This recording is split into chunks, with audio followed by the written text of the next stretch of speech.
અમદાવાદમાં 1 મહિના પહેલાની હું ઘટના આપ સૌને કહેવા માંગુ છું. એક પરિવાર શાકભાજી વેચીને એનું ગુજરાન ચલાવતા હતા. વ્યાજના ચંગુલમાં કંઈક ફસાઈ ગયા અને વ્યાજખોરોનો એવો ત્રાસ કે આ પરિવાર જીવન જીવવાની હિંમત જ હારી ગઈ. આ પરિવારે મોતને અપનાવવા માટે વડોદરા જિલ્લાના કેનાલ પાસે પહોંચ્યું.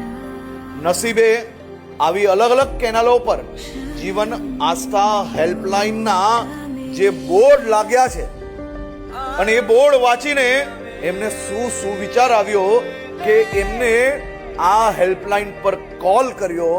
આ હેલ્પલાઇન પર કોલ કરતાની સાથે માત્ર 11 મિનિટના કાઉન્સેલિંગ દરમિયાન વડોદરા પોલીસ ત્યાં પહોંચે છે. પરિવારને બચાવી લેવામાં આવે છે. વ્યાજખોરો પર કડક પગલાં ભરવામાં આવે છે. આજે એ પરિવાર વધુ હિંમતથી, વધુ ખુશીથી શાકભાજી વેચીને ખુશાલ પરિવાર ચલાવી રહ્યા છે. માત્ર 1 મહિના પહેલાની ઘટના કહું.